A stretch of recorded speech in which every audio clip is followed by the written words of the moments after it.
بسم الله الرحمن الرحیم. ګرانو کتونکو الف خان شیرپور ستاسو په خدمت کې حاضر دی. ګرانو کتونکو زما سره چې دا کم خاندان ویني نو خپلې غریبۍ بېوسۍ او بېکسۍ د کیمرې ته په راتلو باندې مجبوره کړي. تعلق یې د شب قدر سره دی. دې ځای ته راغلي په یو امید باندې، خو زموږ سره خو نور څه وس شته نه چې موږ ورله څه ورکړو، نو تاسو ته یې په ګوته کوو. او دا بچي دي، یقینا ډېره ګرانه ده چې کیمرې ته یو سړی راځي، خو بیا چې څوک امدادونه کوي نو هغوی سره هم رډار نه وي لګېدلی. هغوی همدا قسمه ویډیوګانې وګوري او خلکو سره تعاون وکړي، او الحمدلله تر دې وخته پورې په سوونو نه په زرګو خاندانونه صرف زما په وجه چې زه یې وسیله جوړ شوی یم، هغوی نن سبا ښکلې ژوند کوي. نو الله دې کړي چې د دوی دا ژوند هم بدل شي. نوم دې څه دی؟ زما طاهر صاحب د کوم ځای؟ کانګړی شب قدر ډېری. ته څه کار کوې؟ زه خو بس ډرایوري کوم. ډېر وخت مې پردي ګاډي وچلول، اوس دا درېیمه میاشت ده چې کار روزګار مې نشته دی. تیل ګران دي، پردي ګاډي چلوم چې دنده نه ورکوي، ګاډي دنه والي، خپل مې شته دی نه، د کور کرۍ ده چې کار کوي پیسې راځي، چې کار نه کوي پیسې د کمې راشي. ټاټکې کولی نه شم، کمزور یم. اکثر چې د اړې له لاړ شم په نیمه تې راشم، او دغسې بس ناست یم چم ګاونډ کې که چا سره کړه ښه ده ګینې رزق د الله خو یې راکوي، یوږې هم نه اوده کوي، خو بیا هم هغه سخت هغه تکلیف را باندې تېرېږي. اوس تیل دومره ګران دی چې پردی چینچي چلی 700 روپیو کې 400 تیل لاړ شي، 300 مالي کلمات اصل پاتې شي. کیمرې ته څه سوچ وکړو چې کیمرې ته یاره بس د الله په اسره بس ستاسو دا کم اورېدلي و ډېر زیات، لکه موبایلو کې خلکو سره کتلي وو، او ورکړه د الله د ایمان اولاد د الله ورکوي. خو هغه سوچ هم و کوشش هم و چې زه مثال الله لوی باچا دی که دا راله الله وسیله زه خو بس د الله نه دا غواړم، یو هم خپل کور نشته دی. هغه مالک داسې الله را کړی دی چې صبر هم راته کری ته نه کوي. او دویم دا چې الله داسې یو مدد وکړي چې یو 2 لکه روپۍ مدد هم الله وکړو، نو زه چې یو چینچي پې ځان لوالم، هغه روزګار به مې پې روان شي، هغه سوال زارۍ محتاجیانه به مې پې الله بچ کړي. دغه سوچ مې دی. خورې ژوند څنګه روان دی؟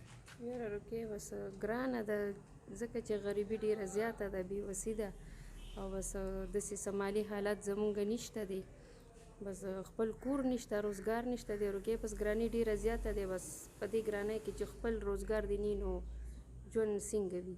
په دې بچو سبق وایي؟ د سرکاري سکول کې داسې وایي، بس یو ښځه دا ورته ښایي داسې سکول له دوی نه ځي، کمیونټي سکول دی. بس داسې یو کور کې د هغې یو میس ته هغې سره ما خبره کړې ده، بس ورته لکه د سکول سبق هغه ښځه ښایي. ته وایې چې څه وشي؟ زه وایم چې بس د دې خاوند مې روزګار داسې شي چې بس داسې مدد را سره الله څوک وکړي چې بس روزګار هم روان شي.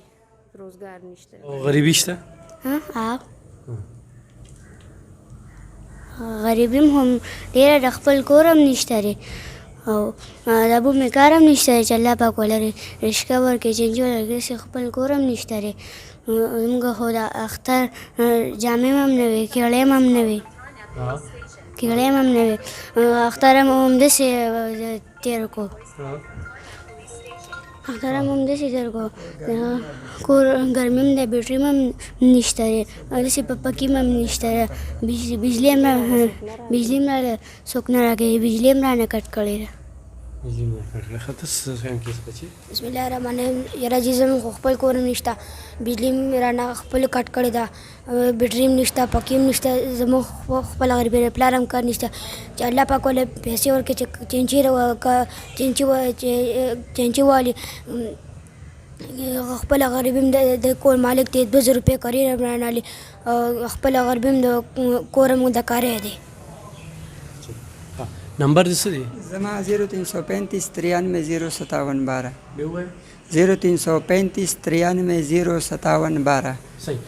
ګرانو کتونکو دغه نمبر هم پکې وي، په دې باندې زمونږ هم اکاونټ نمبر وي، او نیغ په نیغه د ده سره مدد او تعاون کولی شي. خیر نه غواړي، سوال نه کوي، وایي چې یاره څوک راله روزګار روان کړي، ویې ګټم بیا هم در کولی شي، ویې ګټي بیا هم در کولی شي.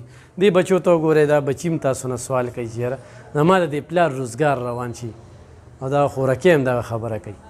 ضرور ورسره مدد وکړئ، ضرور ورسره تعاون وکړئ. موږ کوشش کوو چې دوی له کپړې ورکړو، خو نور څه ونو نور څه هم ډېر څه ورکړی وي، خو نور څه شته دی نو تاسو ورسره یې په نیغه تعاون وکړئ، مدد ورسره وکړئ چې دې ځان له ضروري نه رشقه ځان له یو دوکانګي واچوي چې بس سیسټم روان شي، دې مشغوله او خو دې دغه شانتې بېروزګاره ګرځي، نو دا نن چې څنګه دی نو دی به ډېر خراب شي. او بیا به دې بچو دی الله مل شي. نو تاسو ته موږ ور په ګوته کړل، تاسو مدد وکړئ، ډېره مننه، خوشحاله.